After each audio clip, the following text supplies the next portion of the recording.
रुद्रपुर गांव में हरीश नाम का एक आलसी और कामचोर लड़का रहता था।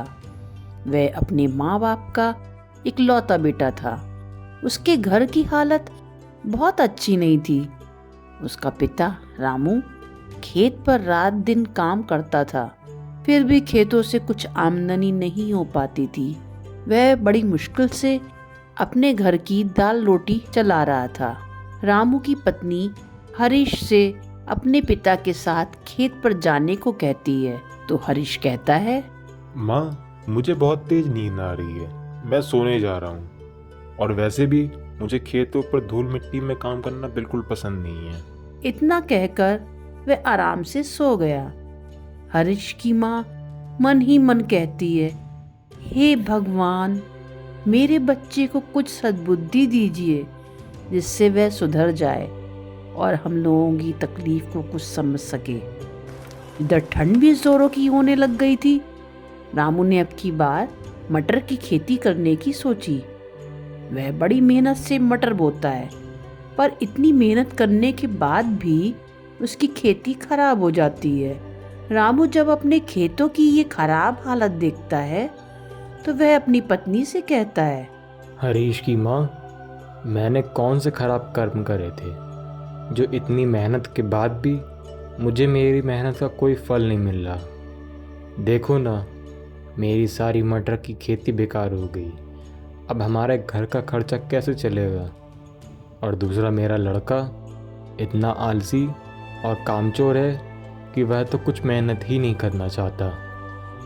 रामू की पत्नी रामू से कहती है, सुनिए जी, भगवान पर भरोसा रखिए, वह हमारी सारी मुश्किलें ज़रूर दूर करेंगे। जल्दी हमारा अच्छा समय आएगा, क्योंकि जब बहुत अंधियारी रात होती है उसी के बाद ही सवेरा होता है।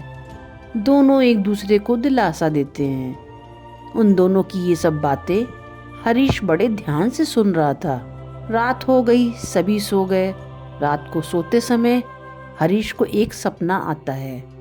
वह देखता है कि वह एक घने जंगल में चल रहा है और वहां आगे बढ़कर उसे मटर के खेत दिखाई देते हैं। वह कुछ मटर वहां से तोड़ता है और अपने थैले में भर लेता है। तभी उसे एक अजीब सी आवाज सुनाई देती है, हरीश, ये कोई मामूली मटर नहीं है, ये जादुई मटर है। इस मटर को अगर तुम अपने खेतों में बो दोगे तो कुछ समय में ही तुम्हारे मटर के खेत तैयार हो जाएंगे।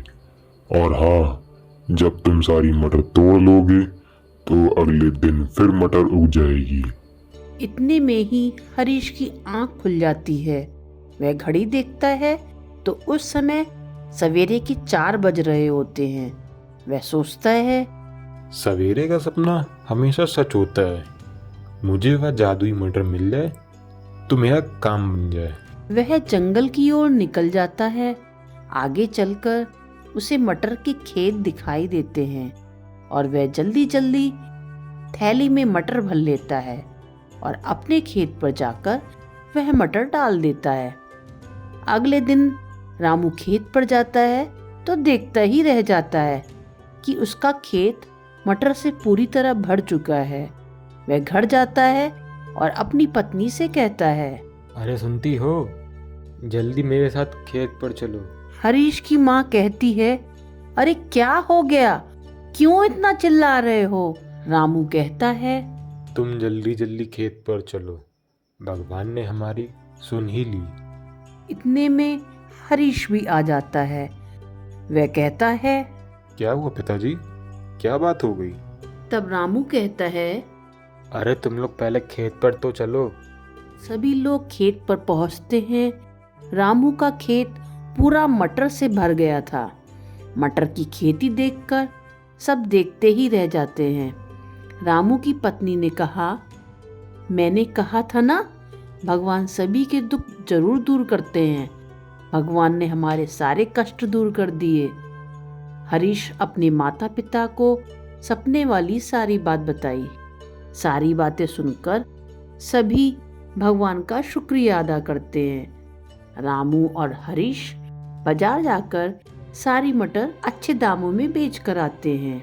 और खूब अच्छा मुनाफा कमाते हैं। इस तरह रोज़ मटर बेचकर वे जल्दी पैसे वाले हो जाते हैं। अगर आपको ये कहानी अच्छी लगी है तो वीडियो को लाइक करिए और चैनल को सब्सक्राइब कीजिए।